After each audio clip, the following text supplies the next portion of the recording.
Again, everyone. Welcome back to the Fandom Zone podcast. I'm one of your co-hosts, Charles Skaggs, back in the Fandom Zone once again, ready to talk the Season 2 finale of The Boys. It's what we've been building up for the past 7 episodes, and thankfully I'm joined by my wonderful co-host, wonderful friend from all the way in Italy, across the planet we call Earth, DJ Nick. How you doing, Nick?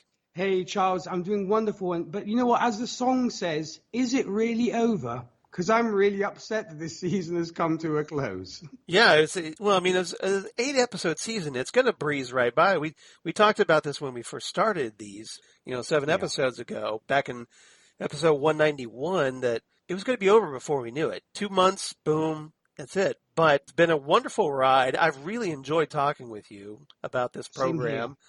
We've really gotten into I think, a really good in-depth discussions from various episodes and learned a lot and contemplated a lot and had a lot of fun. So nothing wrong with that, right? Oh, no, totally. But, as they say, time flies when you're having fun. So evidently we've been having fun if it seems to us like it was just in a blink of an eye kind of thing. It really does seem like yesterday when we started doing episode 1 of this. But hey, if we get nostalgic, that's what the episodes are for. We can go back and listen, and then and then cycle right through it all the way again, without having to record everything and hope that it stays recorded. That kind of thing.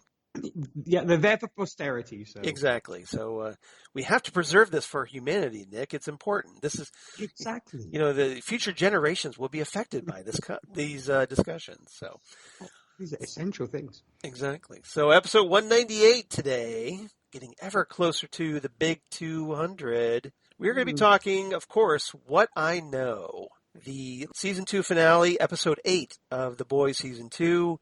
Aired back on October 9th, 2020. And this was written by Rebecca Sonnenschein, who wrote the previous episode from Season 2, Proper Preparation and Planning. And she also previously wrote the Season 1 finale, You Found Me. Ah, so she's our finale. She must be the go-to writer for finales, yeah. And she also wrote the Season 1 episode, The Innocents. And this episode was directed by Alex Graves, who is new to the series, but has directed previous episodes of Game of Thrones, The Newsroom, which is an excellent drama if you've ever had the chance to check that out by Aaron Sorkin, and also directed the Fringe pilot, interestingly enough. Oh, wow. Really? And we are both Fringe fans, as we talked about last episode, when we were talking about John Noble. Yeah, so that's quite the resume already then. I'd say it's perfectly qualified to direct this finale. And I thought it was a very well-done finale. Yes. There was a lot of disparate threads running throughout this season. You kind of wondered if they would tie everything up before heading into, the off-season. But I think they did an excellent job wrapping everything up and giving us definitely a big bang for our buck in this finale. What about you? I totally agree, because I think what is great is a lot of the main questions were answered, which we wanted answered. But at the same time, they opened up a whole new can of worms as well, and leaving you wanting more for season 3, of course, which we will discuss when we get to that. But I really loved it, because once again, we talked about the folks on The Boys used their time wisely. And once again, they did exactly the right thing. This, I think, was about an hour long. I believe the runtime was about an hour. Mm-hmm. And they did it so well. We've often complained on other podcasts like Titan Talk, for example, and what have you, about the Titans finales. not being up to scratch and not tying up loose ends. Folks who do the Titans show should probably go back and look at The Boys, and this is finale 101. This is how you do it. This is how it's done. Yeah. Yes, right. Obviously when we talked Doom Patrol Season 2 on Titan Talk, that one was kind of not really intended as a season finale. True. Because of the shortened season because of COVID-19. Sure. And everything, all those complications. But here, we got 8 episodes. We got the planned ending for this, and I think they executed it. I think they mapped out the season rather well in the writers' room, and I think we got the payoffs that we wanted. Obviously, setting up things for season 3 and going forward, especially with Homelander, which is something we're obviously going to talk about. Of course. But this was. But I'm curious. Oh, go ahead. I'm curious about Charles because you're always the inside man when it comes to stuff. You're very good at this. You're kind of the inside man. How dramatic. Yes, because the guy who always has his ear to the ground and knows what's going on and all that kind of thing. Did they know they were going to get a season 3? Do you think, or were they hoping for it? I mean, do you recall when season 3 was confirmed? It was pretty shortly after the first episode aired. Ah, okay. If I recall correctly, so it was. I think they were just waiting to see if the audience would come back. And I think Amazon Prime Video was very satisfied with the streaming numbers, presumably, and they gave a quick pickup for season 3. Okay. Yeah, because I'm sure that any good studio is prepared to have 2 finales in case they are not picked up, if they have time to make 2, because that's sometimes the case because some shows don't know what will happen, and so they might give us a completely different finale. But if you tell me that Mr. Bezos decided that this was good enough to carry on with, wise decision, Jeff. Wise decision. There you go. Now you just need to do something about the packaging for your trade paperbacks when you order them through the mail. I'm just saying. Because when it rains or it gets snows, those cardboard packages get soggy. That's a little digression, but I just wanted to put that out there in case Jeff Bezos is obviously listening to us. So. Oh, I know he's a big fan of the show. Yeah, has to be, right? Has to be. Of course. At least in our deluded little minds, yes. All right. So, trivia, if you're curious about, obviously we've kind of done this, it's kind of been a running thing about the episode titles. So, the title, What I Know, comes from The Boys number 39. So, it's just a single issue story with this one. And there's not a lot to say about this particular issue, although it was notable because this was the issue where Butcher stumbled across Huey and learned about his relationship with Annie.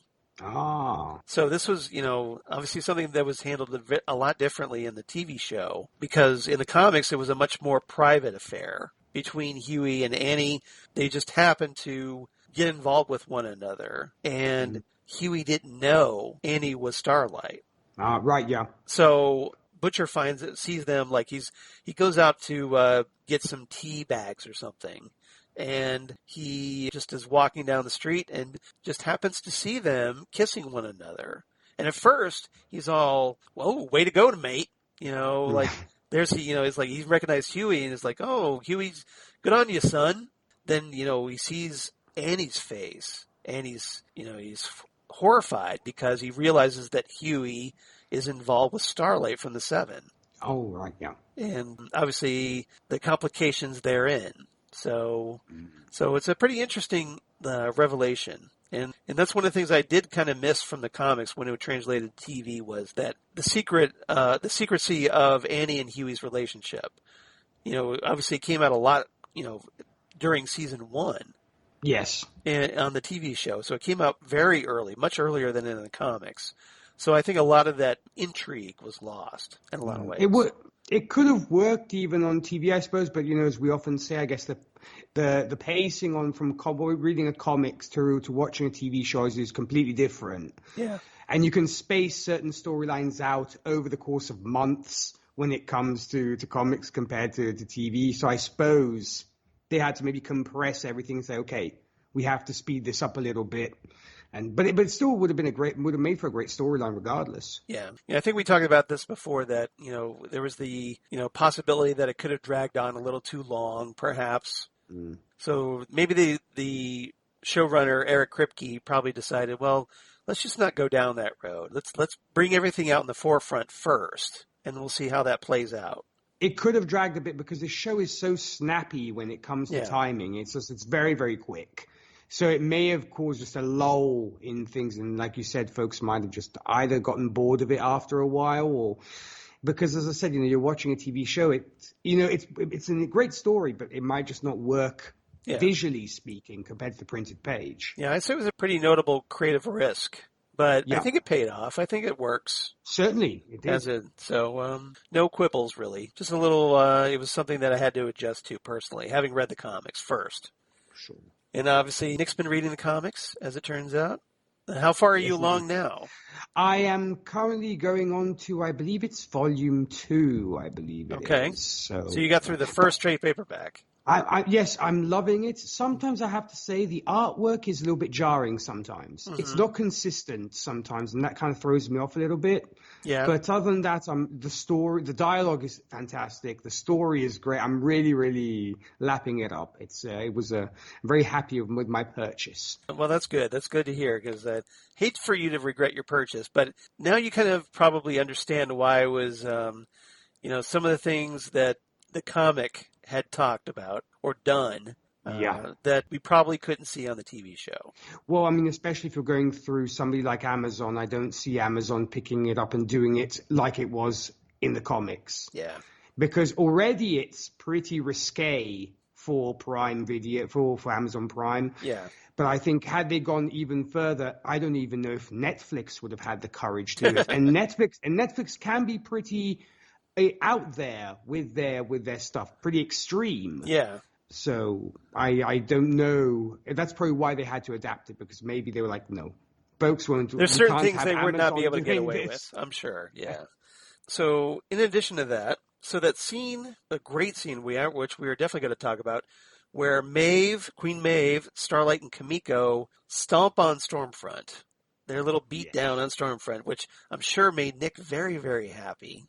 Probably happier, even happier than I should have been. But there you go. That's all right. She's a Nazi. We hate these guys, right? Or gal, as it turns out. So it was an homage to the male Stormfront's death scene in the comics, because we talked about previously that Stormfront was based on a male version in the comics. And it's like a B-lister in the boys' comics. Yeah, exactly. But in the comics, he was brutally stomped to death by the boys in a similar manner. So you had Mother's Milk, Butcher, Frenchie, exactly, going after him in the comics. And Stormfront losing her eye also references the comic where it was torn out by Kimiko. Yeah. So that was a nice little nod. And also, Becca's demise was also reminiscent of her comic book death, as she gets unintentionally killed by her son. Yeah, which you mentioned about child, yeah, bursting out of her stomach, basically like an alien. Yeah, as a fetus. Yeah, so obviously Ryan is much older than the fetus here on the TV show, but same end result, as it turns out, a little bit. Yes. Far less gruesome, though, and although I have to admit, I would have loved to have seen the visual of a fetus just hovering in midair. We've talked about that, but well, I suppose if they've done that with the Aliens series, of randomly people's chests just exploding with these little aliens coming out, you could probably get away with it. Special guest director Ridley Scott. Yes. Oh, that would be cool. That would be amazing. Would that amazing? I know, right? I would love that. Just have him direct that one scene. Just that one scene, Give him his paycheck and he can go. But just do the exploding chest or whatever. Yeah. We need to start a Kickstarter for this. Yes. Yeah. All right. 4 topics, because we have a lot to talk about today, obviously. So topic number 1, let's talk about Starlight and Huey. Are Romeo and Juliet of the boys, in a lot of ways, where Huey and Starlight at the beginning of this episode, they attempt to convince the boys not to go ahead with their plan to kill both Stormfront and the other members of the Seven, and promptly fail. And we have Starlight getting another, having another discussion with her mother. Yeah. And all the awkwardness that follows with that. And there's a wonderful couple of conversations that they have in this episode where they discuss why Huey is so fond of Billy Joel. Yeah, and also a bit of his background of, his mom and then all this kind of thing as well. Yeah. And whereas so what did you make of all that? Well, it was nice to get a little bit more of a background on Huey, and I guess, someone answering the question of why he was a fan of Billy Joel. Granted, there's nothing wrong with being only listening to Billy Joel. There are people who enjoy listening to other artists and only doing that one artist, but, it's... everybody's... Now, who are you referring to? I think you're referring to someone we both know. Possibly. With the initials, JJ, perhaps. Yes. So that might possibly be the case. But, it's all good. You're welcome to shower your love on one artist. It's, everybody has their thing. And if you want to talk nothing but BS, go right ahead. That's right. But yeah, and Starlight kind of calls him a little bit of an old man because she's like, are you not like 57? Why are you listening to Billy Joel and stuff? Because that kind of before your time. Which I thought was an interesting little point. And we find out that Huey's mom is alive and well, because we'd never seen Huey's mom in this. Mm-hmm. And even in the comics, I believe, his mom and dad actually together. They're still living together in Scotland, I believe it is. Right, yes. But here it's a whole different story because obviously we have to have Huey come from a broken home. Because in this show, nobody has a perfect family. No, you noticed that, huh? Yeah, you would think that at least one of them would have a wholesome family, but nope. They had to make Huey's a broken home too. That his mother, I believe, walked out on his dad when he was like 6 years old or something like that, if I recall. Yeah, that sounds about right. And I think the reason they do this is because they want each member to find a family in the boys, in the other members of the group. Something that kind of fill a little bit of the void in their own lives, personally. Yeah, you make a good point because I guess you end up creating your surrogate family, if you will, because your maybe biological or immediate family is not a family. Yeah. But yeah, I was like, okay, I suppose they have to do that. But it was nice. I think it also brought Starlight and Huey closer together because of that, because we know that also Starlight does not exactly have a perfect family either. I don't even know if they even mentioned what happened to her dad. I don't know whether he kind of walked out on Starlight's mom and her, or that's a good question. Ever mentioned? That's a good question because I don't think either he's just never referred to, or personally I would guess that her dad probably left. Because with Starlight's mom pushing her, we've talked about her mom being kind of like a stage mom. Yeah. And treating her like a child star. So if she was so obsessed with that, maybe her husband, Annie's father, probably couldn't cope with that or didn't want to deal with that. And just left, maybe? I don't know. Who will be? And we could be just inventing a backstory right here. Exactly. Well, in my mind, she is... this is our headcanon. Anyway. And Annie's father's hooked up with Huey's mom. I have a feeling that's how it went. Well, with this show, that could happen. And it would be once again another reveal. But yeah, I like that little chat, and I think it just brought the two characters together. I mean, Charles, what did you think of all this? Oh, I thought it was a very great. I think it's safe to say that Annie and Huey are the heart of the boys. Yeah. This is that they're this star-crossed lovers romance. Where you have, Annie with Annie with the 7, Huey with the boys. Although recently, obviously, you've had Annie a little bit more with the boys than the 7, understandably. But, they're coming at it from different angles. Huey is a normal person, Annie is a soup. And so they're kind of leading different lives. but it is kind of like this interesting opposites attract. And as a result, it's very easy to get invested in their romance. At least it is for me. That because they're both really truly likable people. They're nice people. I think they genuinely care about each other, and there is this underlying they have these underlying feelings that I don't think, especially having had this distance of late, that they've really feel comfortable expressing. I think, there's a moment where, at the end of the episode where Huey kind of says, well, I need to do something different with my life. And it was that opportunity, that moment of opportunity where he could have told Annie once again how he feels about her, but he doesn't. And Annie seems a little bit, at least the impression that I got, that she seemed almost a little bit hurt that they didn't have that moment. That she might have been interested in having and reconciling their relationship once again.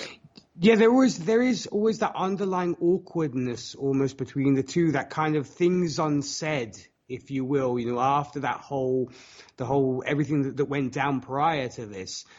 But also, I think at the same time, though Huey, I think, is very observant in many things, he is just not the best when it comes to interpersonal relationships. No. And he's very awkward in that sense, so he doesn't know sometimes either what to say or how to phrase things, or it just doesn't cross his mind because he's just awkward. I'm not saying that's a negative thing. It's just unfortunately that's how he's made. That's his personality. Well, I think there's also that underlying trauma, because remember, he was involved with somebody else before Annie. Then she was killed by A-Train. Yeah, which is the reason why we're actually here. It's all because of that. It's what drove him to the boys in the first place. Yeah. So I think there's some underlying trauma that maybe he hasn't come to terms with. Like maybe he feels that if he gets really close to someone again, he might experience that horrible loss again. So he might be afraid to. He might be afraid to fully commit to her. Well, that also is kind of expressed on the thing where he says he's always hanging in there, if you will. So it could be just that, is that he doesn't want to. So maybe it's just he's also hanging in there also with Starlight. Yeah. He's there with her, but he doesn't want to go the whole hog, if you will, because, you totally make a great point there when you say that he might just he doesn't want to be hurt again. Once bitten, twice shy, I guess the saying goes. Yeah. I mean, he talks about it like, well, I guess I've been kind of clingy toward you. Yeah, in fact, she's like, you're never clingy. Yeah, she says you're never clingy, but then he says, well, don't worry, I'll still cling to you or cling on to you or something like that. And which, of course, is going to, it's kind of a mixed message and kind of leaves Annie going, She is a bit thrown off. What do you mean by that? And then he just kind of walks off. So it's just obviously they're trying to draw out the romance, obviously, but naturally, because we need something for season 3, right? Exactly. We can't make it that easy to get these two crazy kids together that quickly, right? Oh. Yeah, we got to complicate things a little bit. All right. Anything else about Huey and Annie? I know that there's something that we can talk about in our fourth topic, where Huey ends up going to work for Victoria Neuman, which I thought was a very intriguing season 4 development, or season 3 development. Yeah. I mean, when it comes to these two, I think, without giving too much away, which will be discussed in our next topics, I think there's still a lot of things that need to be resolved between the two, but like you said, they need stuff to fill out season 3 as well, because if they walk off into the sunset together, what are you going to do in season 3? Are you either just going to brutally pull them apart again, or? Yeah. So I think it made more sense to do it this way rather than, as I said, having that kind of romantic walking away into the sunset together, or having that kind of signature kiss and then go to black and, end credits. Yeah, and it's interesting because Huey's going off to get involved with Victoria Neuman, working for her. And Annie is going back to the 7 after, it's revealed that, hey, she didn't turn traitor after all. Whoops. Yeah, she So gets an official pardon by Homelander. yeah, But there is a reason why she's there. Right, but she gets welcomed back to the fold. Yeah. So and Annie seems to think that she can do more to help their cause, the boys' cause, by working from inside. Yeah, and there are two moles in this show, as we will see, on both sides of the barricade, as of course we will talk about. So I guess it's a nice juxtaposition of there is a mole in the Soups camp, and there is a mole within the anti-Soups camp. Yeah, exactly. So we'll see what happens. We'll see what happens. All right. Topic. Anything else about these two before we move on? No, I think we're good. Okay, I didn't want to rush you. Unless you had anything else. No, that's all. That's all I have. Okay. Although I did want to add that since we were talking Billy Joel, I did want to mention that I did finish my season 2 soundtrack, my custom season. Wow, that looks so cool. Yeah, so I got that, and I got the credits done. So, and of course, there are a number of Billy Joel songs, including "Only the Good Die Young," which is what ends season 2. Yeah. So, anyway, just thought I'd share that because I did tell you I was working on it, and I finally got it done. But the artwork actually really looks really good. You can almost pass that for a real thing. Yep. That's. You get the little side there. I don't know if you can see the lens. Yeah. So yeah, I tried to do it up nice. Folks, pass by Charles's garage. He'll hook you up with a couple of CDs. Yeah, maybe. We'll see if you're nice to me. All right. So anyway, topic number 2. Let's move on. I had to call this topic "Everybody Hates Stormfront" because it's the perfect title. Everybody does hate Stormfront, as it turns out, with the exception of maybe Homelander, but who's not very happy with the way this episode turns out, needless to say. No. So, Stormfront, obviously, there's a lot going on with her. She is working, that right now she spends a lot of good in this episode with Homelander, trying to essentially being a surrogate mom to Ryan in a lot of ways, or a wannabe surrogate mom that she's Homelander's girlfriend, so obviously she wants to help Homelander reconnect with his son. But at the same time, she's also, feeding Ryan a bunch of propaganda. And you start him young, don't you? Yeah, and she had no hesitation about talking about, there's all this, white genocide. White genocide, yeah, all that nonsense. And, she's just trying to quickly fill his brain with all that crap. Wasn't she? Well, having lived in Nazi Germany, it stands to. She probably must have seen this with the Hitler Youth, yes, what have you. So it stands to reason that's where you start them young to get that propaganda and those ideologies out to the crowd as young as possible, because obviously we know them young'uns are like sponges, right? So they will just soak that all up. Yeah, the younger they are, the easier it is for them to absorb information, which is why a lot of, especially when it comes to language, kids pick up on foreign languages a lot faster than adults. Yeah, this is very true. So they're more open to it because they're still learning. They're still in that process of learning. They're not set in their ways like crusty old guys like me. But which is actually fun enough, which is what happened to me as a child growing up, because I was raised in a bilingual environment. Yeah. And my mom actually taught me Italian and English simultaneously. She had these little kind of cards with the word in English and the word in Italian. So that's why I was fully raised bilingual that way. So I learned Italian and English pretty much simultaneously. Oh, that's great. That's fantastic. Yeah. And, it's obviously it paid off rather well, didn't it? I think so. I hope so. I'm sure it did. In fact, I know it did. All right. So Stormfront,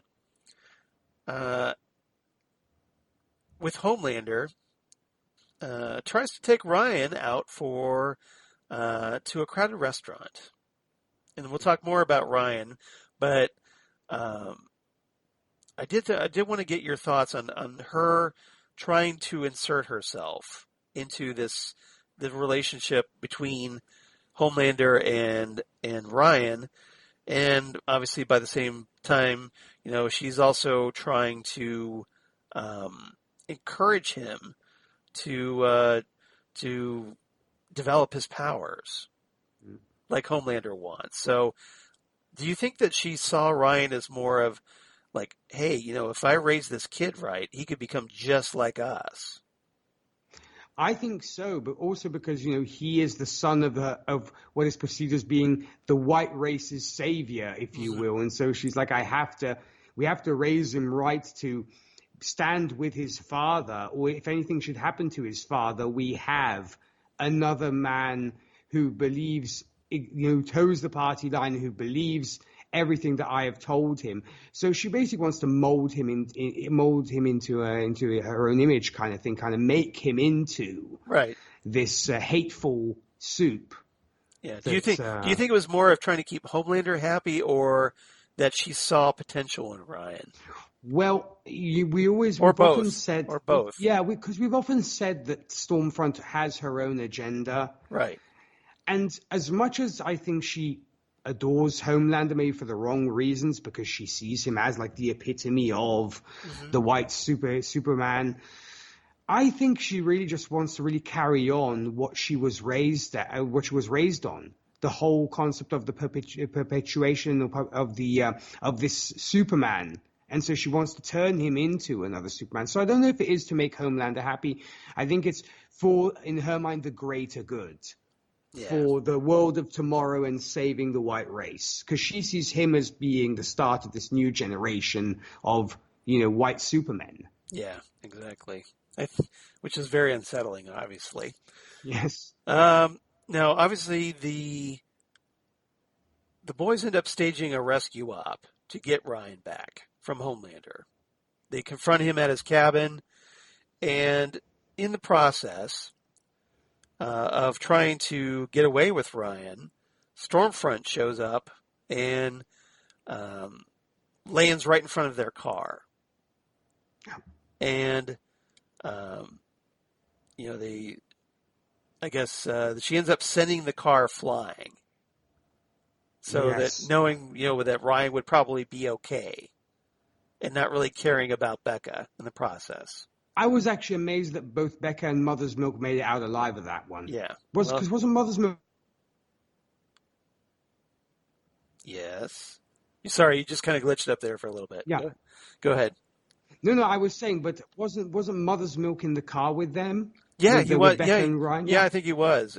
But I think Mother's Milk is a little more durable than we think, perhaps. Yes. Yeah. Something that might need to be explored in season 3, perhaps. Hopefully. True. Yeah, but Becca gets pretty banged up in the process, obviously, of that. And so, Butcher chases off after the car, and Starlight and Stormfront start having a confrontation. And here's where things get really interesting. So they start throwing down, and Kimiko's there. And remember, Kimiko has a slight grudge against Stormfront. And we actually had seen that prior to this, she was concerned that she would freeze up, because she had that talk with Frank. She's like, what if I freeze up again? And so... And she does kind of start to freeze up a little bit, but then she kind of works her way through it. Yeah. I you know what? It's very weird. I immediately thought of Black Panther when they say, did you freeze? Like a deer in headlights. Yeah. I didn't freeze. Yes. I totally froze. Yeah, so it made me kind of smile, and I said, that's funny. I kind of looked up and said, rest in peace to Chadwick Boseman. There you go. Rest in peace, Chadwick. Yeah, exactly. That's a nice nod. I didn't make that connection, but that's funny. So Kimiko and Starlight face off, and they start fighting. So they basically it was a 2-on-1 fight here, with Starlight and Kimiko throwing down with Stormfront, but they're struggling with her. Because Stormfront is apparently a little more powerful than the two. Yeah. So, and she's obviously got much more experience because, hey, she's long lived. Yes. So she has that going for her. The boys try to get their weapons from the car. Stormfront blows it up. And just when it looks like Stormfront's got the upper hand, though, somebody shows up out of the blue, someone completely unexpected, as Queen Maeve shows up and knocks her right to the ground. So what did you make of Maeve showing up in that moment? That was obviously a major geeky moment. I was like, oh, Wonder Woman. I mean, Maeve. Yeah. Queen Maeve. Yeah. Yeah, because it's so something that Wonder Woman would do. Right. So I was so happy about it. And I know I might sound like a broken record here, Charles, but once again, there was a really nice, in my mind, a homage to Tarantino in this beat up from Death Proof. Yes. That is a great comparison, by the way. Because they do kind of like all the girls in that movie. If you haven't seen Death Proof, there's a moment where the villain, played by Kurt Russell, Stuntman Mike, I think is the character's name, right? So anyway, after Stuntman Mike torments these girls, these women, throughout the movie, they finally get the upper hand on him and just proceed to kick the crap out of him. In a very satisfying moment. And was kind of similar to that because Stuntman Mike is right in the middle and they're kind of like, punch. It's kind of, they're kind of going around the room, a punch, a kick, etc. Yeah. And they kind of started doing that with Stormfront as well. It's like, Stormfront is Stuntman Mike. I'm loving this. Yeah, it was pretty good. So Mev shows up and there's just all three women gang up on Stormfront and just, throw her to the ground, kick the crap out of her. And, you've got Frenchie over there with Huey and Mother's Milk going like, oh, girls do get it done. So I love that. It was great. And he had that great song, you get the song by Peaches. The boys want to be her. Girls want to be her. That kind of thing. Great song, by the way. And so it was a very satisfying moment. So it was kind of one of those great fan pleasing moments that this is something, you've got this really, just horrible character, Stormfront, that deserves everything that's coming to her at that moment. Yes. And so it's very satisfying. At least I'm sure you were very satisfied by this. Oh, I was very much so. And also to mention, she might be also slightly thrown off her game here because she's furious about the fact that it's been leaked to the press that she was a Nazi. Yes. And it's all over. Yeah, I'm glad you mentioned that. Yes, thank you. Oh, no problem. Because that's exactly what because of course they're at the cabin and I believe they're kind of talking or whatever and Stormfront gets the message on her phone. And is starting to see the memes and the videos of like her dressed up like Hitler and being, so it's a huge PR nightmare. Yeah. And so I'm sure that already she's blind with rage about this. And so there's add that to it as well, because of course they start throwing the Nazi and German puns at her when they're fighting. I believe Maeve actually goes, "Hey, Kraut." So, it's now an open secret, if you will. Yeah, now they're throwing it up to her. Yeah, exactly. Her past. So there is that too. Yeah. So I think I'm glad you mentioned that because she's obviously losing all that great social influence that she had. Something that she's worked really hard because she knew that she could manipulate people with it. And, so when it kind of flips on her, it's a very upsetting moment. So, she's very angry and then she gets into this fight and she kind of like realizes that, well, with Mev there, she kind of, is a bit outnumbered. So she escapes but she ends up landing next to Becca, Butcher, and Ryan. And Becca promptly stabs her right in the eye in a very another satisfying moment. I was definitely impressed because, to get that close to Stormfront and actually be able to poke out her eye, I was like, wow. So, so that kind of sets things up a little bit. Ryan, this is where, interestingly, like earlier in the episode, Homelander and Stormfront were trying to get Ryan to use his laser vision, heat vision, whatever you want to call it, and he was having a little trouble on this deep action figure or whatever. Yes. So, so they said, well, why don't you picture something you hate? And it just so happens, well, as Stormfront is trying to choke the life out of Becca, here's Ryan seeing his mother being almost strangled to death by Stormfront. So what does he do? He unloads on her and proceeds to, just amputate all of her limbs, kind of like making her turning into the Black Knight from Monty Python and the Holy Grail. Yes. Come back here and take what's coming to you. I'll bite your legs off. And it burns her face off, practically. Yeah, because she's just there on the ground, now randomly speaking in German. And funnily enough, I'd actually noticed, it was odd, but the episode prior to this, when she had talked to Homelander about her life in Germany, it almost seemed like there was a German accent creeping in every now and then on every other word, which actually was a nice touch on Cash's part. Yes. Of throwing in a little bit of a, kind of her as she's kind of remembering, the accent slips, yes. Which I thought was actually very clever. It was a nice touch on her part. And here she just goes into the full German and is just like ranting in German on the ground. Yeah, and I think she was talking about like the daughter that she used to have and her fondness for apples and whatnot. And it was a very. Did you understand any of that, Charles? Because I know you took German. I took a little bit of German. I did pick up on some of it. I had to look up some of the others. Okay. Like go to my German dictionary and look things up. But yeah, it was essentially her kind of thinking about this very sweet moment that she had with her daughter, and apple trees and whatnot. So, so it was a very interesting that it was almost an oddly humanizing moment for her. True. Which goes back to but her former life. Exactly, the life that she used to have before she got her powers, presumably. So it's kind of interesting, very unexpected, coming from such a cruel and horrible character. And by and large, we find out that she survives. Yeah, interestingly. So the question is now, is she dead? We don't really know, do we?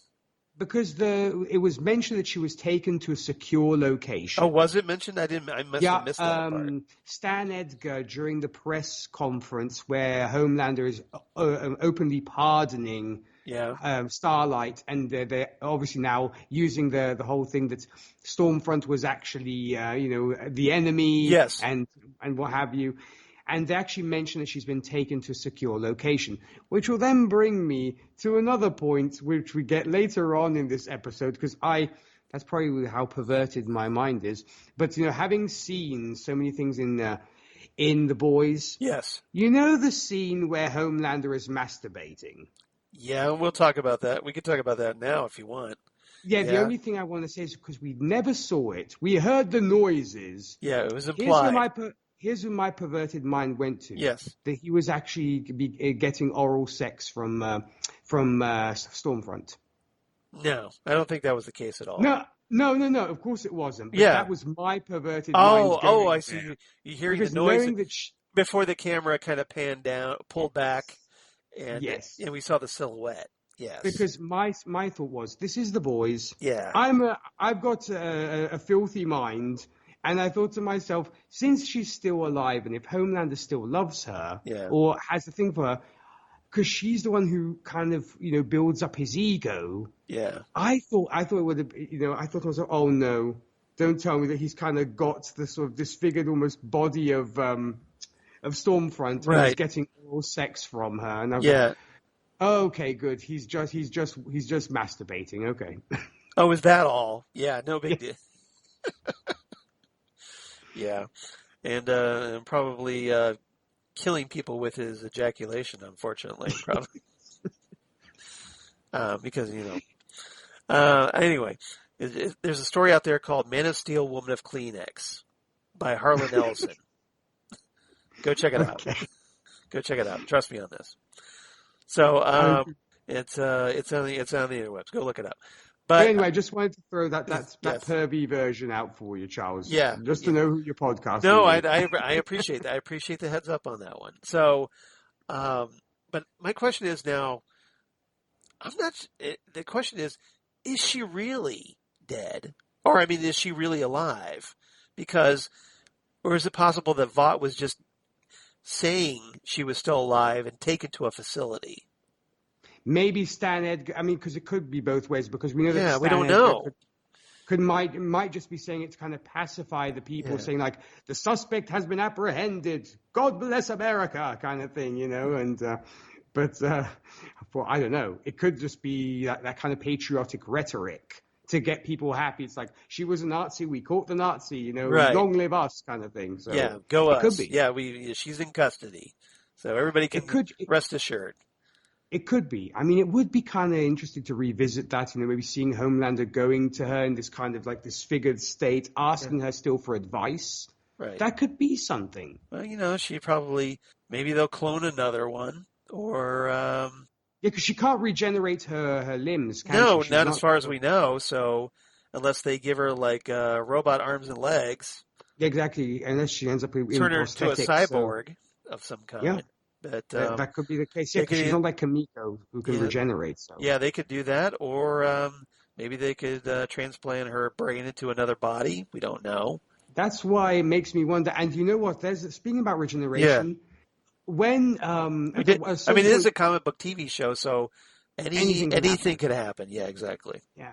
No, and you know what? Here's this really, really odd thing. When we get the fight between that kind of death-proof homage and Stormfront breaks Kamiko's neck, I was like, oh no! And then she gets up and like, oh yeah, right, true. Okay. Yeah, you got to be reminded that she could come back from that. I know it was very shocking to me when I watched that for the first time too, because I'd forgotten. I was like, oh yeah, she's alive. I was just like, holy crap, they killed Kamiko, and then I had to think about it. I was like, oh yeah, she comes back. Never mind. Was it because they didn't dwell on it, which seemed odd that they wouldn't dwell on it? Right. But yeah, right. It's like, oh yeah, they broke her neck, but she's fine. She'll be back. Yeah, exactly. So, they're just like, they're not going to get rid of Kamiko, are they? Nope. Thankfully, that was not the case. No. All right. Anything else about Stormfront before we move on? It was just, incredibly satisfying to see her get her just desserts. I will say that. But at the same time, I'm hoping that this is not the last we see of her, because she has been a great, great villain that you love to hate. Okay, so granted, we have something new to look forward to, but it would be nice to have her back, to have her around. Okay, so maybe bring her back in a couple of seasons, perhaps. I wouldn't mind, or like a moment where you would least expect her to come back.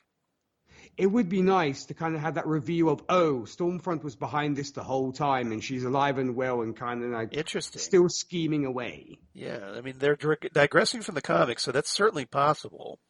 Would you be happy? Are you happy with what we got of Stormfront, or would you like Aya Cash to return and see more of Stormfront? Well, I definitely wouldn't have a problem with that, because I thought she was a great villain, and her death. Or is it ? Is very open-ended, so it's certainly possible she could return. Yeah.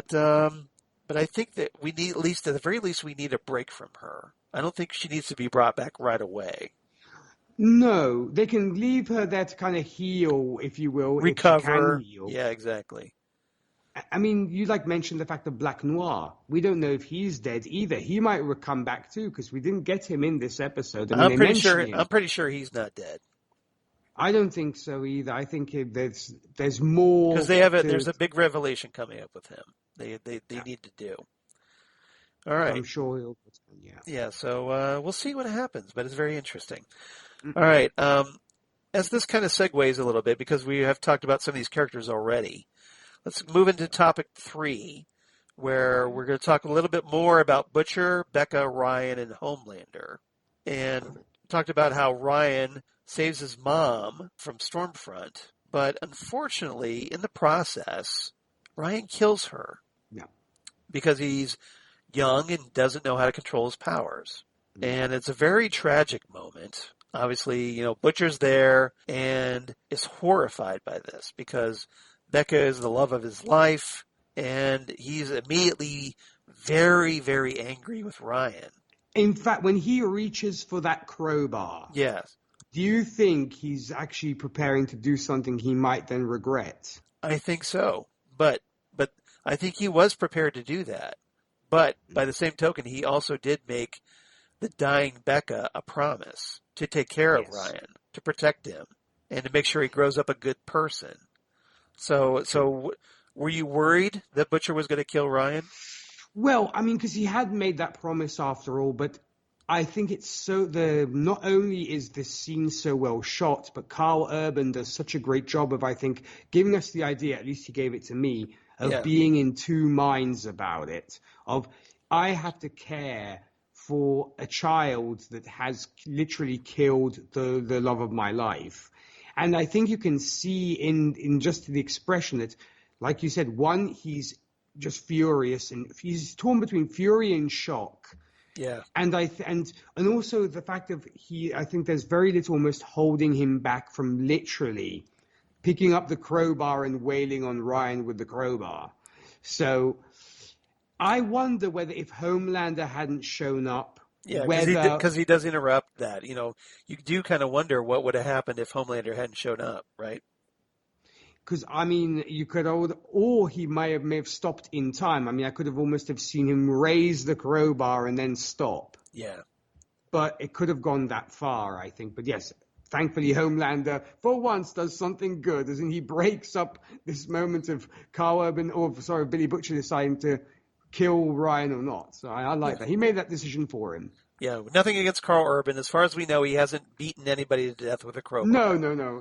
As far as we know, he's a wonderfully stand-up man. Exactly. We don't want a man beyond reproach, obviously. Exactly. So, but Homelander obviously not very happy at this point. Stormfront dying in his arms, or does she? ? And he immediately turns his rage toward Butcher. But he gets stopped by Maeve, who again shows up unexpectedly. Always just in the nick of time. Yeah, exactly. Just at the right time. That's her motif, apparently. Is like, just when you don't expect her, that's when she arrives. So, and, Maeve threatens him. She goes, look, you're going to back off, or, by the way, I just happen to have some recorded footage of that plane crash that Homelander and, that you made me leave instead of helping to save some of those people. So if you don't leave them alone, I'm going to make this public. Mm-hmm. In a very Homelander-like moment, he says, well, fine. You release it to the public? Well, I'll just massacre the public. That will work, of course, as Maeve points out. So he's probably thinking, like, checkmate. And Maeve points out, well, okay, that's cool with me if you want to kill everybody, but that means nobody will ever love you again. And that's what gets him. That's the killer move, because then we actually hear him remembering the audience clamoring and calling out his name, because you hear that Homelander thing. So it's like, I don't want to lose my adoring fans, he probably thinks to himself. And also here, Homelander's not in a particularly good place because he's just come from, I believe, destroying an entire Vought squad. Yes. He is covered in blood. Yeah, he is. He's coated in it, yeah. And so he's just, finished basically destroying an entire Vought squadron. And I think to myself, I wonder why that Vought squadron even thought they had a chance in hell against Homelander. But, it's nice to have some optimism. It's nice to believe. Well, they probably thought they were all on the same team. And not the case, as it turns out. Yeah. So already he's coming from that. And then, as you mentioned, the fact that he wants to be loved. That's Homelander's big problem, is he wants to be loved. Yeah. So it's kind of interesting. Like this is what apparently drives him, is that this void in his life that he doesn't feel like he had a mother around to love him. Mm. And so and probably Maeve is aware of this and was banking on it. Like I have to think that she probably expected that reaction from him, which is why she knew how to counter it so easily. Well, I mean, having also worked with him for so many years and Yeah. apparently also having dated him at one point, Yeah. you probably get to know a lot of intimate secrets and you get to know that person and what makes them tick. Right. So if anybody knows what Homelander is like, outside from a very select few, Yeah. she is one of those people. So she knows exactly how to, but it's also interesting because Homelander could easily set himself up as a dictator. But I don't think he wants to do that because he wouldn't be loved by people. And he wants that love. I mean, I think he loves the fact that he rebels that he's feared, but at the same time, he also wants that love. And I think he wants it to come almost naturally. He doesn't want to force people to love him. He wants almost people out of the, almost innocence of their hearts to love him. That's why I don't think he'd ever set himself up as a dictator or would stage a coup, for example, which he could easily do. Right. Well, he may have to settle for that. He may have to settle for fear. Yeah. Because as he's obviously, and we see this during the press conference with Stan Edgar, as they're announcing that Starlight is no longer considered a traitor. There's that focus on his face, and you see how unsettled he was and how he's losing it rather quickly. Yes, I mean, he doesn't even believe his own lies anymore. The fact he's like, pardoning Starlight and saying, these two women, Maeve and Starr, are the most trustworthy people I could ever have and I could ever want. And you can tell it's just irking him so much inside that he's even saying this stuff. Well, because that when the camera kind of goes focused on his eyes, it was just so it's all well twitchy and nervous or whatever and uncomfortable.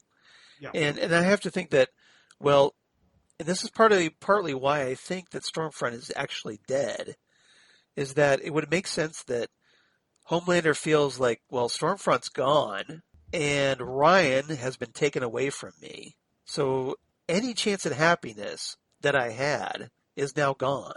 And the only thing I can possibly have is in these ignorant people who see me as their savior. Right. And I don't want to lose that. That's probably the only thing he has going for him right now. Yeah, that's the only thing he's clinging to at the moment. So, and it's hanging obviously by a very fragile thread because of his deep psychosis.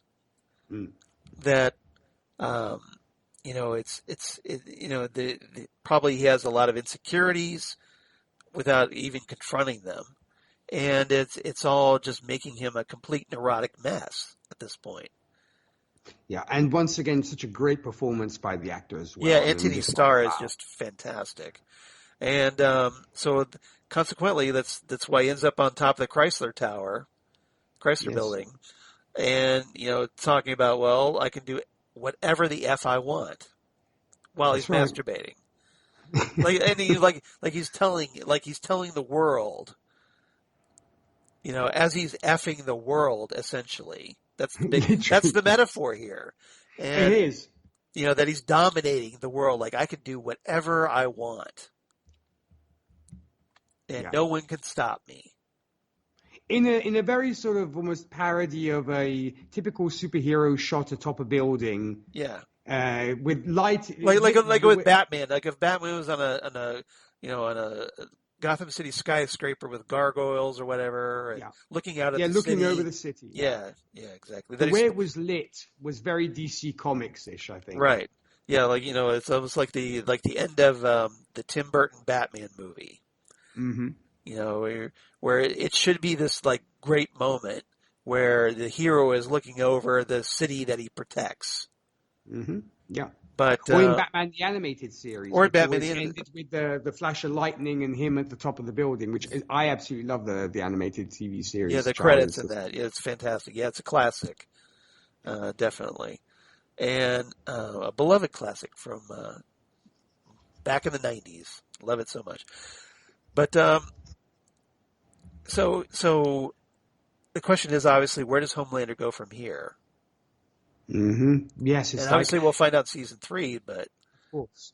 But, to theorize, it's going to be, I think, tough going for him because there's literally nobody now in Vought Tower that he can talk to or that he can trust because obviously he knows that Maeve and Starlight are not on his side. It's all for show. Right. Stan Edgar is kind of the same way. So there's nobody really... Because he had a falling out with Stan Edgar, yeah.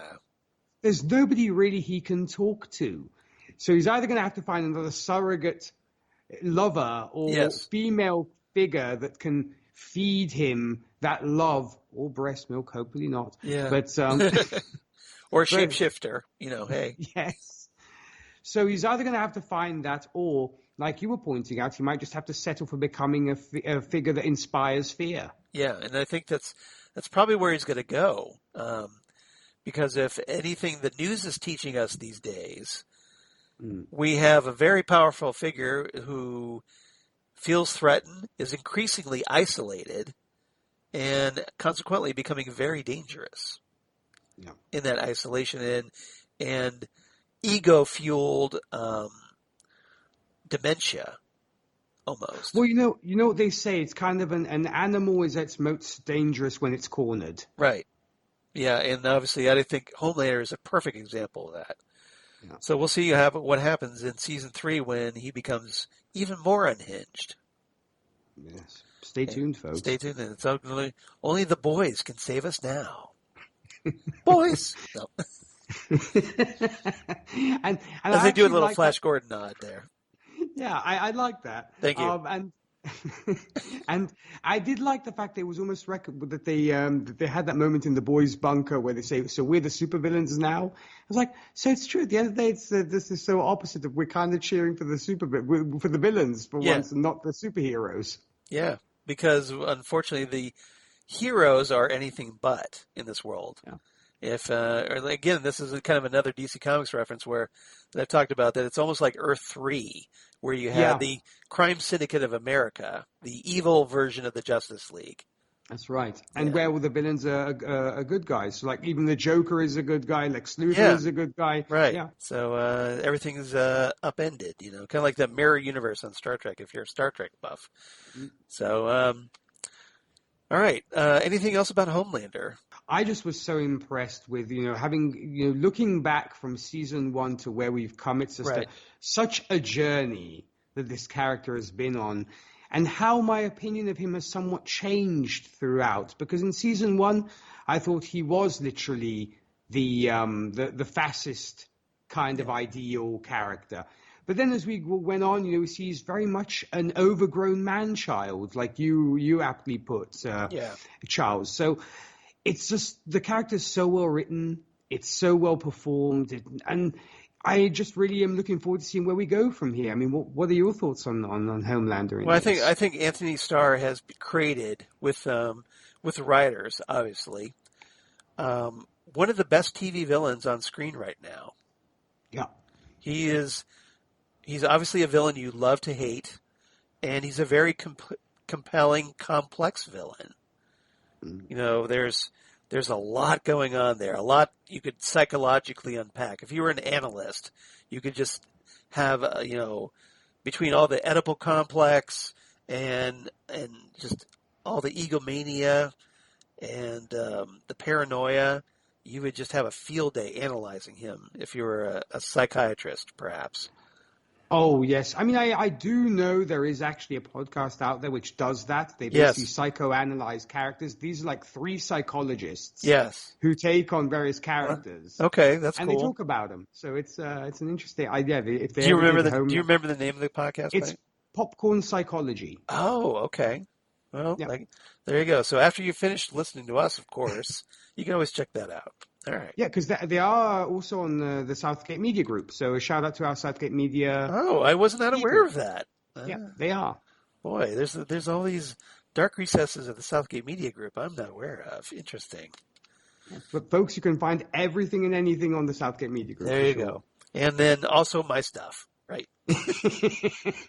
Right. Yes. All right. One thing before we move on to topic number 4, I did want to touch on was how Butcher says goodbye to Ryan, because there's a pretty nice scene where they're sitting by a pond, and Ryan confides in Butcher that he's scared. Now, keep in mind, this is following the events of that Ryan has just killed the woman that Butcher has loved more than anything else, probably on the planet Earth. Yes. And he made Becca a promise, and apparently he's going to stand by that. So, he gives Ryan Becca's St. Christopher's medal, talks about how she used it to keep, she gave it to Billy to keep him safe. So now he's decided, well, I'll just give it to you to keep you safe. And all of this before Grace Mallory and her hench people come in their black SUVs to take Ryan away to some secret, undisclosed, whatever facility somewhere. Yeah, could you be more conspicuous? Right. Seriously. Yeah, exactly. I mean, this group of vehicles showing up in like broad daylight. Like, do you want to advertise it a little bit more? Yeah, exactly. You might as well just like painted the words in bright yellow CIA on the truck, on the van or whatever. Yes. We're here. Yeah, exactly. So interesting. So Ryan, his mom has just died, and now Butcher is kind of shipping him off with Grace Mallory to some facility because, well, Ryan has powers and he can't control them. So there's now they discuss the idea. Well, they wonder if Ryan will turn out like Homelander, but Billy doesn't think so. So what do you think? Do you think he'll turn out like Homelander? I kind of felt bad that Butcher didn't take him with him. Yeah, but he's got no mother, just like Homelander. So yeah, I mean, granted, okay, Billy might not be the best parent. Yeah, he might not be, and already we can see out of the kind of words he's teaching Ryan already. Yeah, he's like, "Don't be an effing C." He's like, "Remember what I told you." Yeah, but I would have liked it if Ryan gone with Billy, to be honest, because like you said, we're leaving him with these suits, literally. Yeah. So it's essentially like Homelander that, he has no mother. He's being taken away, going to be raised probably in a lab where people are going to be studying him. And so it almost feels like history is going to repeat itself, perhaps. That's what I was a little bit concerned about, because there's no familiar face there. There's nobody that Ryan knows. You're leaving him with these strange people, right, in his eyes, who, as I said, are suits. They work for the government and what have you. So I don't see them, sitting down for macaroni and cheese and doing crosswords or what have you. I just don't see that happening. As much as I wish that was what Ryan was going for, but. Yeah, we don't even know if we're going to see Ryan ever again on this show. So, true. Are they just going to conveniently forget about him, write him out, and that'll be it? Or do you think we might see him down the road? I suppose it depends on whether, we do end up with a season where a certain number of years have gone by, and so it's like a flash forward, perhaps. Flash forward, yes, for Ryan to have reached adulthood. We might get that. But then again, there's so many characters and so many stories to tell. Like you said, Charles, it might be a convenient way to kind of, exit stage left, and that's the last you'll see of him. Goodbye forever, Ryan. Yes, nice knowing you. Nice knowing you. Yeah, enjoy that medal. All right. I did want to kind of address that before we moved on. I will say the one thing, Charles. When they have that moment by the river, and Billy takes his medal off, I had a feeling something would happen. I just thought to myself, okay, it's going to come. A fist is going to go through Billy's chest and down he goes, like out of nowhere. Because when you have that scene of somebody saying, I gave this, it kept me safe, now I'll keep you safe. So it's like, now you're no longer safe. Yeah. Boom! A punch through the chest. Yeah. Or that Homelander would burn, Butcher's, clean off, sever his head, clean off, or something. Something like that, or Black Noir out of nowhere, being Yeah. the silent chap he is, Yeah. was just kind of like surface, boom. Come out of the pond like Jason in Friday the 13th. Yes. Like at the end of at the very end, it's like, ah! Yeah. So I have to be honest, I was kind of on edge when I was watching that scene. Yeah. Because I thought to myself, You watch too something many horror bad. movies, I think. Yeah. Yes, true, but also at the same time, because I've always seen that trope of this was your father's. He gave it to me. Now it's yours. Now you can be safe. And then you have that unexpected horror movie twist at the end. Yes. Or suddenly the person's decapitated. Yes. Just out of nowhere. Last minute madness. I actually rewatched it recently, Freddy vs. Jason. Terrible movie, but it's hilarious. Yeah, it is. I've seen it. Yeah. Only once, but I've seen it. Yes. All right. Topic number 4. This is a pretty short topic, but I did want to talk about it. Yeah. Because that kind of ends our season 2 in this. So, Alistair Donna, the head of the Church of the Collective, after having a nice little conversation with A-Train and the Deep, proceeds to tell them, well, hey, there's a vacancy at the 7. Looks like they want A-Train back. Mm-hmm. The Deep is not very happy about it, needless to say. Exactly. That's putting it minorly, really. He tells Adana what to do with his fresca, for one. Not to mention, apparently, he's signed off all his money, like one does when it comes to these weird religious cults. Cults, yeah. So the question is, what's going to happen with the Deep now? But apparently, A-Train's going back to the 7, so he got what he wanted out of this. And then he ends up calling Senator Victoria Neuman, congratulating her on her new position because, as we find out from Grace Mallory, apparently all the charges against the boys have been dropped. So, hey, they're free. The White House, meanwhile, is opening an Office of Soup Affairs with Victoria Neuman in charge. And she's giving Grace Mallory an off-the-books funding for a special ops team that will keep tabs on the soups, meaning, of course, the boys. Of course, just like they are in the comics. Because that's their role in the comics, is that they're kind of a black ops group, this ad hoc group led by Butcher that keeps an eye on the soups for the government. And that's when the team is actually, the show is actually name checked. We actually hear about, are you going to be meeting up with the boys or whatever? Exactly. It's thrown out there. And I like that they actually finally, got there. Acknowledged that? Yeah. Yeah. So you finally, the series title makes sense, right? Yes. So Victoria Neuman being set up here as someone very important. And so she has this conversation with Alistair.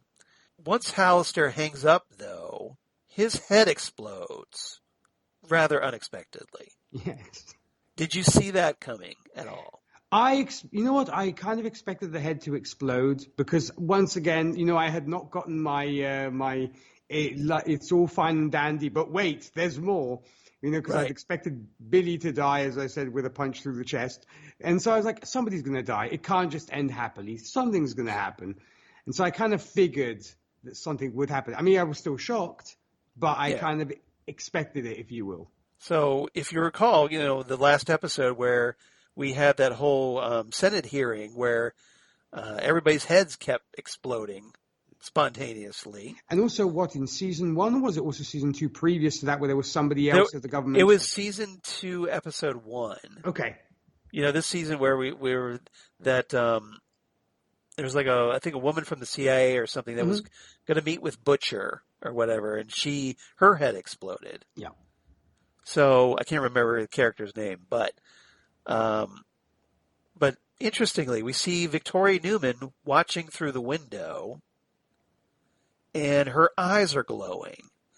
So essentially revealing that she's a soup herself and was probably responsible for that season 1 or season 2 episode 1 death and the Senate hearing deaths, including, all the witnesses that were testifying. And Vogelbaum himself, and Vogelbaum and all the others, and Lamplighter and all those that were intending to provide testimony. So, what did you make of that big reveal? Well, it goes to show you, I think, how deep and how the should we say crafty Fort actually is when it comes to keeping tabs on people. And I think once again, because I have a feeling this is all, I believe that Stan Edgar must be the puppet master here, because I'm sure she's one of Edgar's, I think. So you don't think she's operating independently of her own volition? My thought is she's almost like that counter mole to Starlight, that she has literally been put there by Vought to keep an eye on the boys. As in, a double agent, pretending to be all like, freedom, kill the soups and everything else, so screw these guys. When I think she's actually on the other side of the table, where she's, it's all for show. If people get killed, oh well, as long as you don't blow your cover. And I think this is exactly all playing into, I think it's all part of Stan Edgar's plan of the big puppet master that Stan Edgar is. At least that's my theory. That's a good theory, though. Hubba, hubba, hubba. Who do you trust? I mean, with you having read the comics and stuff, Charles, I know this is a completely different character, because in the comics it's a guy, and it's different. Well, I have a theory. So my theory, and I don't know if this is going to be if this is how it's going to play out. I'm just pure speculation here, but my theory is that Victoria Neuman is actually a character from the Boys comics that we haven't seen yet. Because keep in mind, the main superhero group in this is the Seven, right? Yes. So you have 7 members. So you have Homelander, 1, Queen Maeve, 2, Black Noir, 3, A-Train, 4, Starlight 5, and you had Lamplighter. Yes. 6. So who's the 7th? So that's what you could be. It could be. And my theory is that because we haven't really met the 7th member of the 7 yet, there is a character from the comics that has not been introduced yet by the name of Jack from Jupiter. Oh. Who is essentially the boys' version of the Martian Manhunter. Okay. Like in their, parody of the Justice League. So, if they go that route, does he have the power set of the Martian Manhunter? So kind of can change He can change his shape presumably, and also is a telepath. Okay. Which might explain why you could do the whole head exploding thing, or maybe it's a telekinetic in this case. In fact, because I think it was more telekinesis, but like you said, it could be. But I was thinking more like maybe like scanners or something, because that's what they did in Scanners. True. So, something to that effect. Had vast mental abilities, at least. So, again, this is pure speculation, but I kind of wonder if Victoria Neuman isn't in fact Jack from Jupiter from the comics. And fun story, I don't know if you knew this, but the trivia was a lot of this character was based on an actual real-life Congresswoman, Ocasio-Cortez. Right, yeah. Who actually also had the whole thing of a video which leaked on the internet of her dancing. And so apparently that part where that video had leaked when it came to this character, was actually inspired by Congresswoman, I think she's a Congresswoman Ocasio. Yeah, she is.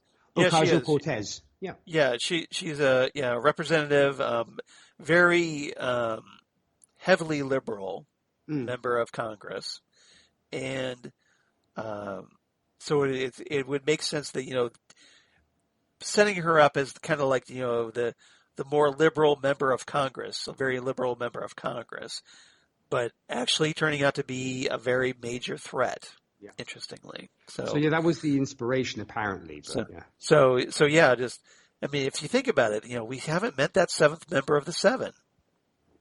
It could definitely be that too. I mean, I guess we'll. What do you think? What do you think about that theory? Do you think that works? Now that you've kind of planted that there, yes. It could actually be. It sounds more than it makes more than sense. I mean, I said my thought went to. I said Stan Edgar, the master manipulator, but I mean, or it could be a bit of both. As in, maybe that Stan Edgar knows who she is. Yeah. For that reason. Well, had if it is Jack from Jupiter, that maybe Stan Edgar had Jack impersonate the real Victoria Neuman, replace her, and put Jack in that position of Congress to kind of keep the Vought agenda going in Congress. Yeah, because I believe in the comics, Victor Neuman is another B-list villain as well. Yeah. Who doesn't really do much, but it's kind of that's where the name comes from. We'll see. We'll see what happens. Maybe. All right. Could go down that road or go a completely different route. We'll see. All right. So anything else about this? Oh, wait, I guess we should talk about it. Huey ends up, we mentioned this a little bit, that he goes to, now that we know this big revelation about Victoria Neuman, it's looking really awkward for Huey because Huey, not knowing about her, is going to work for her. Yeah, and the door closes kind of ominously behind him, and yeah. So what did you make of that cliffhanger? It was an excellent cliffhanger. I was almost kind of fearing for Huey's life, but I had a feeling at the same time that she wouldn't kill him so openly and so publicly in her office. So, right. But still, it did leave you kind of like, he's not in a safe place, and you so just dying to see, wishing there were another episode, because where do we go from here? No, it was so well teased. It was I really, really loved it. But once again, Huey has a knack for getting himself in trouble, even if he doesn't want to. Yeah. And obviously the events of this, because Huey trying to do having a fresh start on his life is going to just end up right back up with the boys, obviously. That's just the way it seems inevitable, right? Yeah, all the roads lead to the boys when it comes to Huey. Pretty much. To also go back to the thing of A-Train going back into the 7, it's all because he actually ends up helping the boys because he gets that file on Stormfront about her Nazi past. Yeah. He's the one that gives that to Annie and Huey. Yeah. And they end up leaking that out to the press. Yes. Which is actually what gives him the promotion, because the head of the Church of the Collector is actually impressed by him having done that. Yeah, it was kind of interesting because he expected to get called out for that, and Alistair's like, that was pretty good, good job. Yeah, it's like it shows initiative, it shows whatever, and so you're back in the 7. And then the Deep is like, what? Yeah, but I did everything for you guys. Yeah. I literally basically gave you my life savings and more, apparently. Oh, man. I got married to this woman who gives me really bad oral sex for you. Yeah. So it's, it's really interesting to see where the Deep goes from here. Because he gets shafted all the time. Well, you got to imagine he's going to be looking for some payback now. Mm-hmm. So we'll see what happens. Everybody better stay away from the beach for a while, I guess. When you thought it was safe to go back into the water. Nicely played, sir. Well done. Thank you. Nice. Points for Nick. Thanks, Charles. Tally went up for Nick. All right. Was there anything else about this episode? I know we covered a lot. I think we pretty much covered all the major points, and just now it's going to be... we're just going to be waiting for season 3 to break. Speaking of, Charles, is there any news or when it comes to dates or what have you? No, we just have to wait a year and hope that we get it sooner rather than later. Oh, okay. So obviously, not yet. Nothing has been announced. Although, as long as they can continue production, and as far as I know, they are already working on production. Oh, okay. So hopefully, it will be out within around the same time period. So probably around September, perhaps. Oh, okay. So like late summer or fall, basically. Probably early fall, early autumn, 2021. So we'll see what happens. But fingers crossed. Obviously, with COVID and everything else going on right now, it's certainly not a certainty. I guess, which is kind of a, I know, kind of a contradictory statement I just made, but well, these days it's certainly uncertain. How's that? Yes. I mean, as we'd mentioned, these days you have to basically put your calendar up in pencil and no longer in pen when it comes to these to TV shows and movies. So, yeah, pretty much. I know that I keep a schedule of when shows are premiering. I have that on like an Excel spreadsheet, so I can keep track of this. And I keep constantly shuffling dates around. I can imagine. Even more now, obviously, this past year, understandably. But yeah, it's just, just when you think, oh, it's going to be, nope. Like, this is why probably, like WandaVision keeps getting pushed back. Falcon and the Winter Soldier keeps getting pushed back.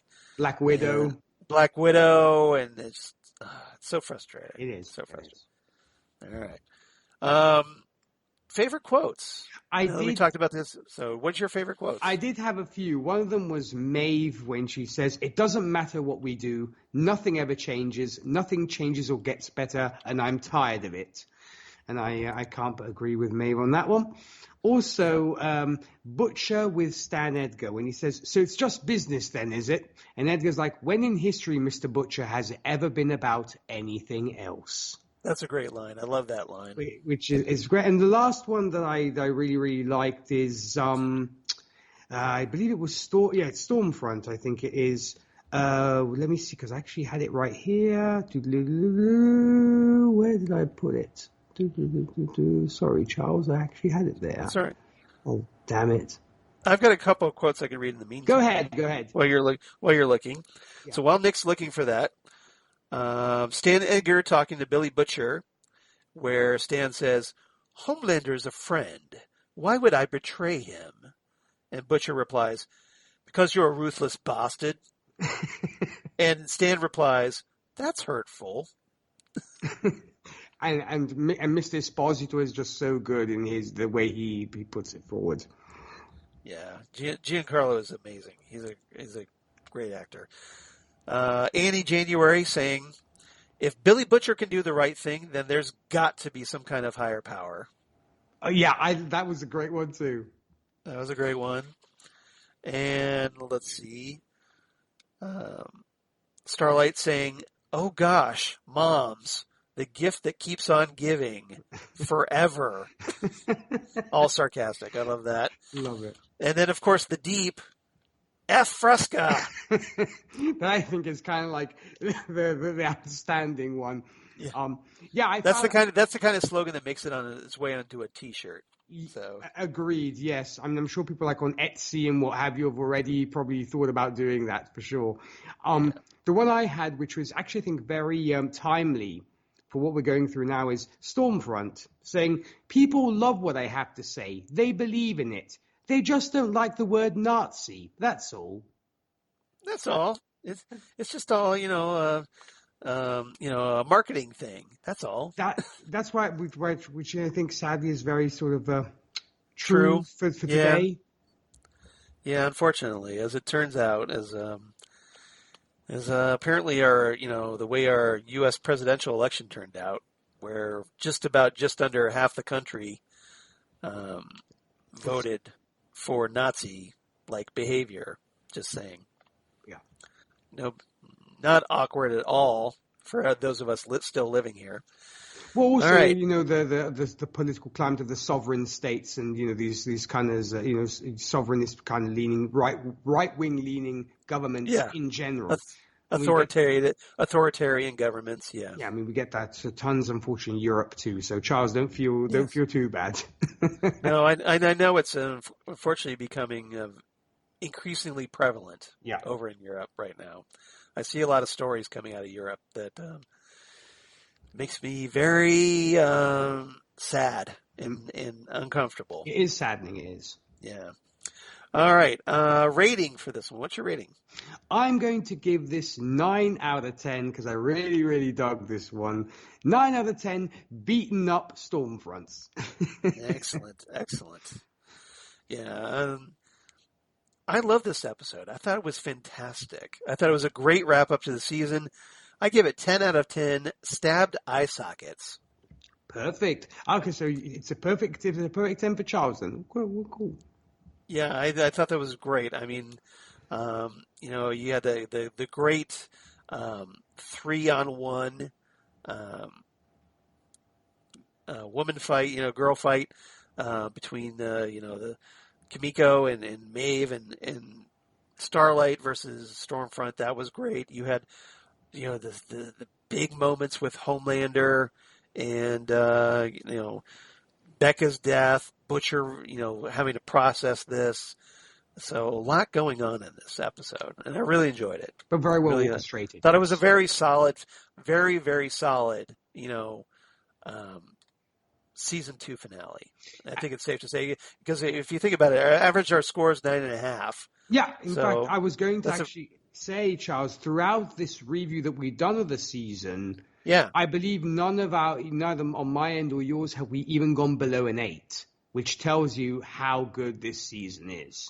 yeah, and that's when I think a lot of fans are responding to it. The quality of the show has been very surprising and a pleasant surprise, and people are responding to it. It's a very popular show, and I'm just glad that we're getting more.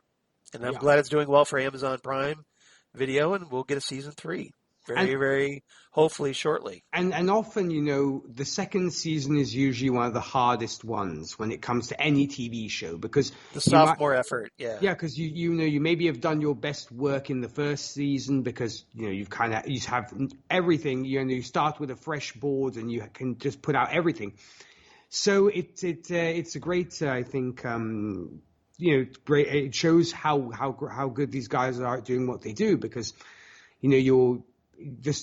you're into the story now and there's a time to kind of wrap up certain things. So as I said, it's like with an artist, the second album is always the toughest one because you can have a blazing debut, but then you can be a little bit kind of.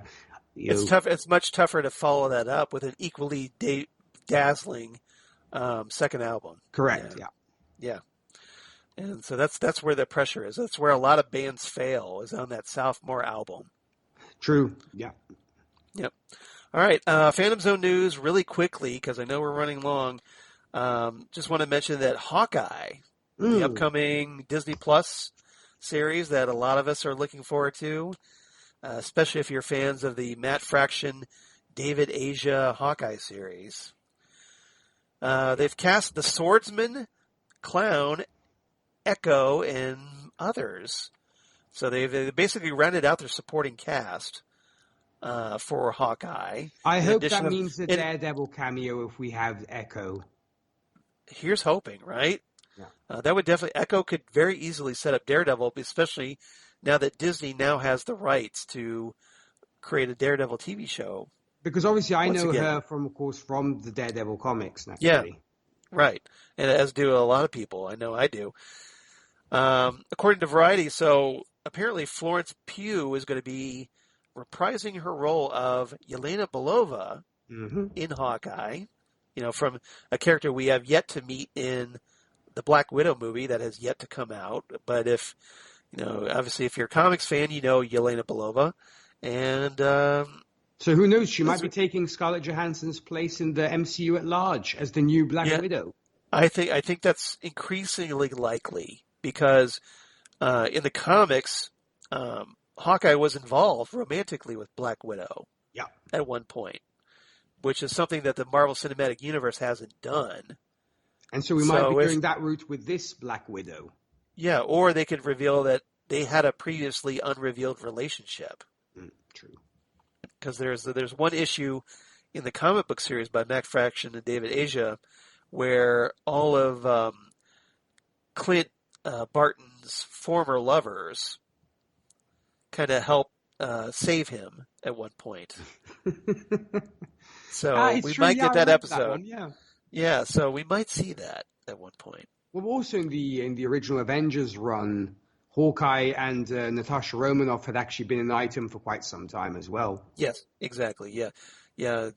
Black Widow, she had a romantic relationship with Daredevil. Yes, with Hawkeye, and probably the Winter Soldier at one point, I'm guessing. Yeah, she got around. Yeah, a little bit. She liked to play the field. Yeah, yeah. But not for too long, as it turns out. So we also have the return of, well, I don't say the return, but we did get confirmation, of course, that, what's the actress's name? I'm trying to think of her. Haley Steinfeld Yeah. is going to be playing Kate Bishop, the second Hawkeye, the other Hawkeye. Was she the same actress we'd seen in Endgame? No. Okay. Because we didn't see Kate, did we? Well, we saw, obviously, Hawkeye's daughter. Yeah, we saw Hawkeye's daughter. He was like, nice going, Hawkeye, before she was kind of snapped out of existence, yeah. But Kate isn't Hawkeye's daughter. She's like her mother is going to be featured in this by being played by Vera Farmiga. Oh, I love that woman. Yeah, she's going to be playing Kate Bishop's mom in this. See, she's Eleanor great at playing Bishop. moms because she was actually Norma Bates in Bates Motel. Yeah, and some other actors that were revealed. Apparently, Fra Fee, who is an actor I'm not familiar with, is going to be playing Clown, a.k.a. Kazimierz Kazmierczak. I'm hoping I'm pronouncing that correctly. Yeah. Tony Dalton is going to be playing the swordsman, a.k.a. Jack Dukens, I guess. Dukens. In the comics, it was Jacques Dukens. Yeah. Yeah. And that beautiful mustache. Exactly, right? And thankfully, interestingly, they got an actual deaf Native American newcomer by the name of Alakwa Cox playing Echo, a.k.a. Maya Lopez. So it's kind of nice that they actually got a deaf actress for that. I'm very happy about that. So representation is important. Agreed. And apparently then also an actor by the name of Zahn McLaren will be playing William Lopez, who is Maya Lopez's father, Echo's father. So we'll see that. Ah, okay. And if you've seen some of the unofficial press photos, you know that they're actually filming right now, filming Hawkeye. And you can get a good look of to see Renner returning as Hawkeye. You get to see Haley Steinfeld as Kate, and you also get, thankfully, Lucky the dog. Yay! So Clint gets his dog from the comics. I'm very happy about that. But then we also saw like the bandages and stuff, which is very Matt Fraction. I'm so glad they're going in that direction.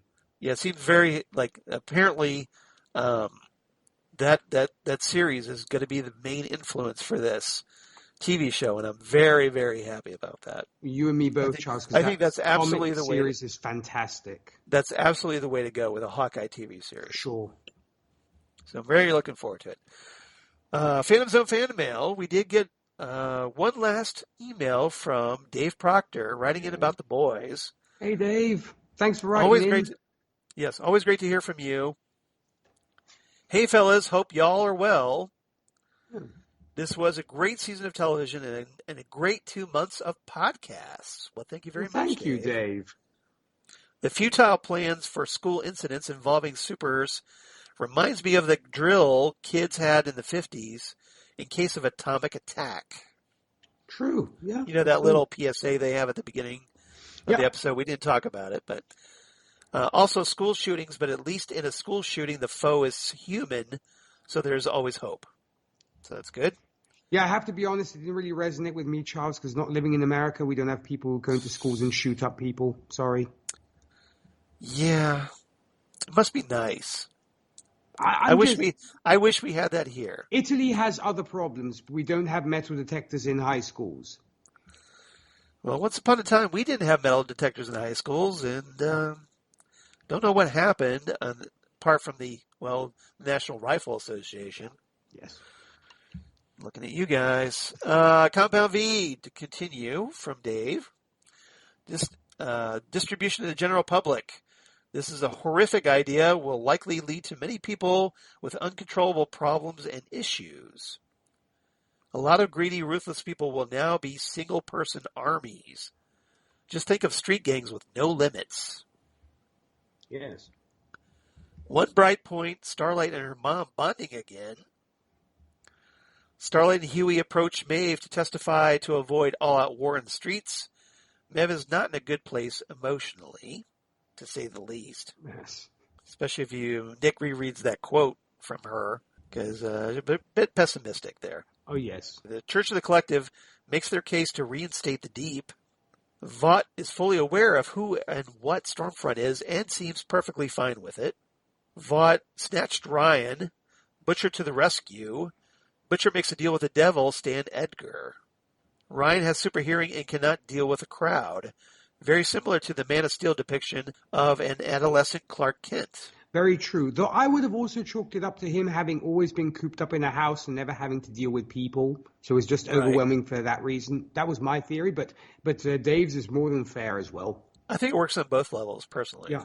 Stormfront was left looking like Darth Vader on Mustafar because Ryan had the high ground. I see what you did there. Well played with that Revenge of the Sith reference. I used to enjoy Fresca a great deal, but I'm not so sure I can ever drink another one. F Fresca. Just throwing that out. I don't know if our friend Zan Sprouse still drinks it. Has she seen The Boys, Charles, to your knowledge? Well, I did tell her that the Boys was making Fresca references, and she says, she loves Fresca. In fact, you told me, so I wonder whether she's...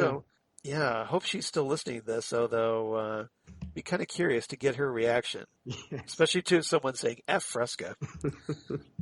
Dave continues, Huey going his own way, letting go, being less clingy. It is good he is alive to move on. Ryan is given sound advice, don't be a C. Homelander in a new twist on the classic superhero pose overlooking the city. Yep. Looks like Dave picked up on that one as well. The head of the church will need to be replaced. Presumably. In more ways than one. Yeah, pretty much. Victoria Neuman running for Congress. I'm sure there will be no downside. Nope, not at all. This was fun. What's up next, fellas? Well. Question mark. Thanks, Dave. So Dave says thanks, and we definitely appreciate it.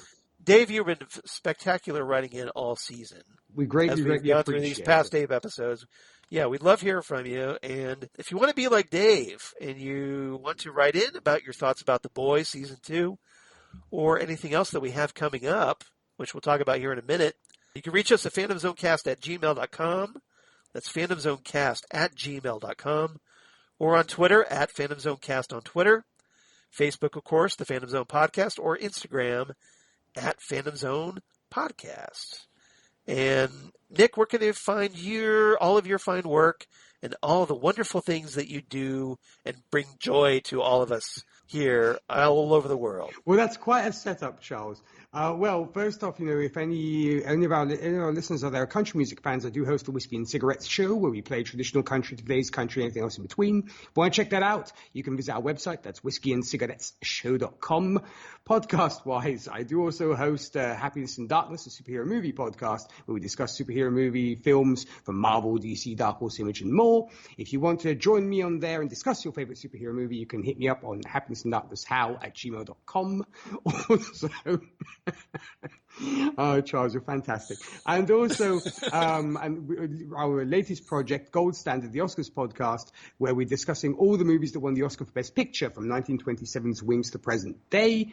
Recently, we came out with a special Patreon episode where Charles joined us as well, along with our patron Holly McMillan, to discuss Star Wars. So if you folks want to check that out, that is currently on Patreon, but it will soon be out in the public feeds as well. So I hope you check that out. And I think I'll leave the rest to the fine gentleman who's smiling at me right now. What about you, Charles? Well, Nick, of course, can reach me at Charles Skaggs on Twitter, at Charles Skaggs on Instagram, Charles Skaggs in Hilliard, Ohio on Facebook, and my blog of geeky things. Damn good coffee. And hot. Damn good coffee and hot. We're talking about all the stuff we talk about here on the Phantom Zone. All kinds of comic book news, sci-fi news, news about Hawkeye, news about other podcasts for Southgate Media, including Ghost with the Twin Peaks podcast they do with Zan Sprouse, where obviously we talk about all things Twin Peaks, David Lynch, etc., etc. We're trying to get back on track. Zan, obviously, if you listen to Gold Standard, you probably know that she hasn't been feeling very well recently. But hopefully she's on the mend. hopefully we're going to get an episode out, recorded this coming Thursday. So fingers crossed, everybody, as we finally, hopefully, will finish off David Lynch's The Elephant Man, the Criterion Collection edition of that. And then Drunk Cinema, which is my new podcast with Zan, where we've talked Batman 1989, we talked Ferris Bueller's Day Off, and it's a podcast where Zan and I just sit around, we watch movies while having adult beverages and adult conversation, and just really enjoy the movies, do our little commentaries.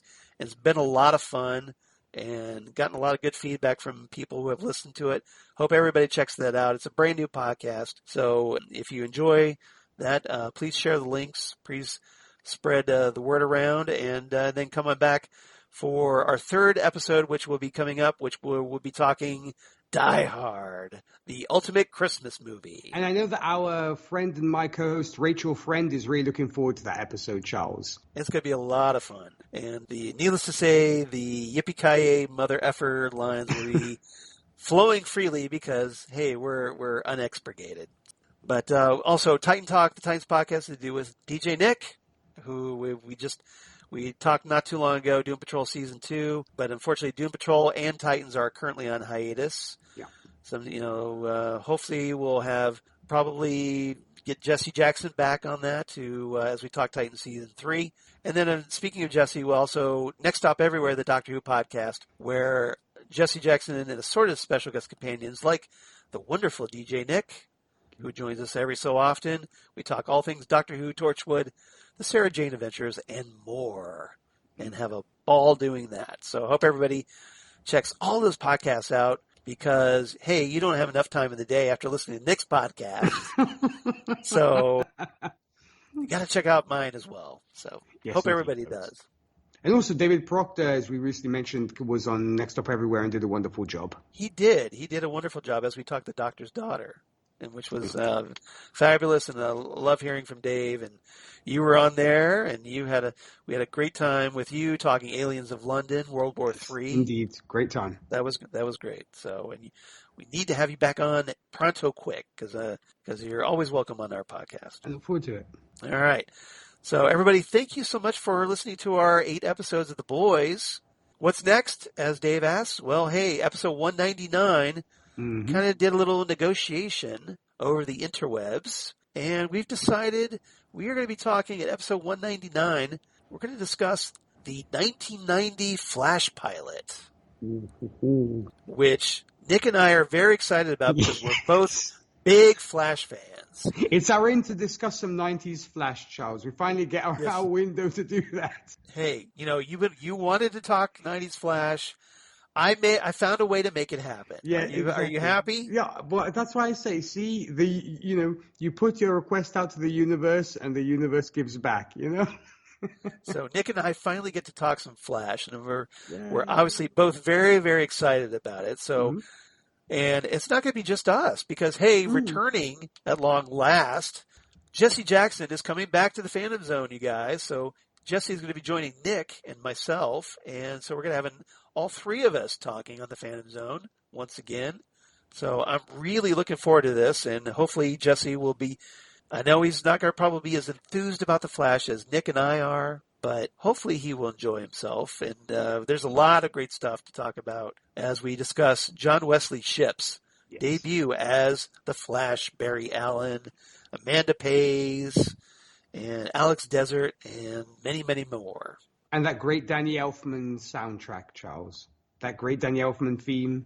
Yes, it's one of my all-time favorite superhero movie or TV show themes. There'll be a lot of great things to discuss, so everybody go back to your DVD collection, pull out the Flash 1990 pilot, and then come on back as Nick and I join Jesse Jackson to discuss the pilot, and then we'll see you next time for episode 199 of The Phantom Zone. Ciao for now. Ciao.